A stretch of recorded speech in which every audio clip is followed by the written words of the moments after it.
1938년 3월 10일 독립운동의 거목, 도산 안창호의 최후 순간.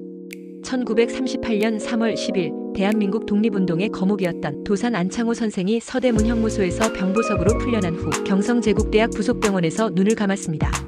일제의 가혹한 고문과 옥중 생활로 그의 건강은 악화될 대로 악화되었고 결국 간경화와 폐렴 등의 합병증으로 생을 마감했습니다. 하지만 그의 정신과 업적은 대한민국의 독립운동 역사에서 결코 지워지지 않는 흔적으로 남아있습니다.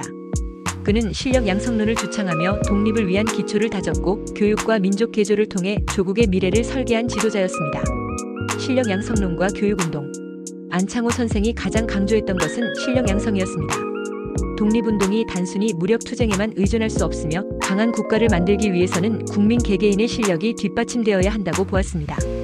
1899년 점진학교 설립 조선의 미래를 이끌 인재를 양성하기 위해 세운 학교.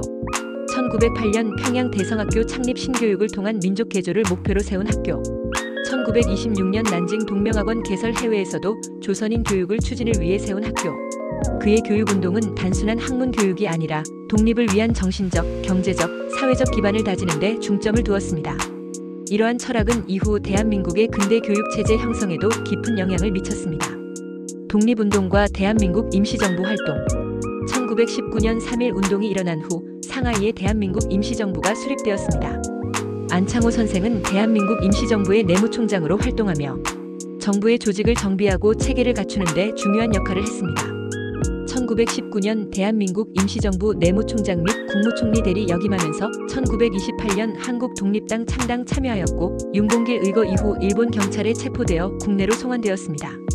그는 무력투쟁만으로는 독립을 이루기 어렵다고 판단하고 외교, 교육, 조직화를 통해 독립운동을 지속했습니다.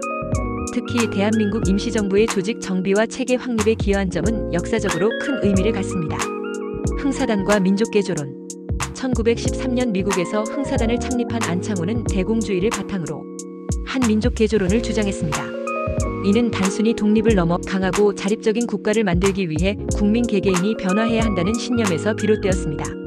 도덕성 함양 국민이 스스로 깨끗하고 정의로운 사람이 되어야 함. 경제력 강화 조선이 경제적으로 자립해야 독립을 이룰 수 있음. 교육을 통한 개혁 제대로 된 교육을 통해 인재를 양성해야 함. 이러한 철학은 후일 대한민국 정부 수립 후에도 중요한 국가 운영 원칙으로 남았습니다. 윤봉길 의거와 체포 최후의 순간. 1932년 윤봉길 의사의 훈커우 공원 폭탄 의거 이후 안창호는 일본 경찰에 체포되어 국내로 송환되었습니다. 그는 서대문형무소와 대전형무소에서 옥고를 치르며 가혹한 고문을 받았고 결국 건강이 극도로 악화되었습니다. 1938년 고문과 영양실조로 병세가 악화되었고 결국 그는 병보석으로 풀려나 경성제국대학 병원에서 숨을 거두었습니다.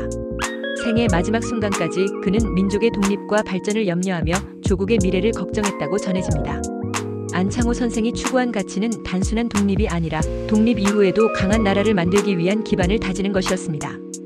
그의 실력 양성론, 교육운동, 민족개조론은 대한민국의 발전에 큰 영향을 미쳤으며 오늘날에도 그의 정신은 교육과 국가 발전의 중요한 이념으로 남아있습니다. 그는 떠났지만 그의 정신은 여전히 살아있습니다. 우리는 도산 안창호 선생이 꿈꿨던 나라를 만들기 위해 정직하고 성실하게 노력하며 각자의 자리에서 실력을 쌓아야 할 것입니다. 그의 희생과 업적을 기리며 대한민국의 미래를 더욱 밝게 만들어 나가야 합니다. 구독과 좋아요는 영상을 제작하는 데 큰 힘이 됩니다.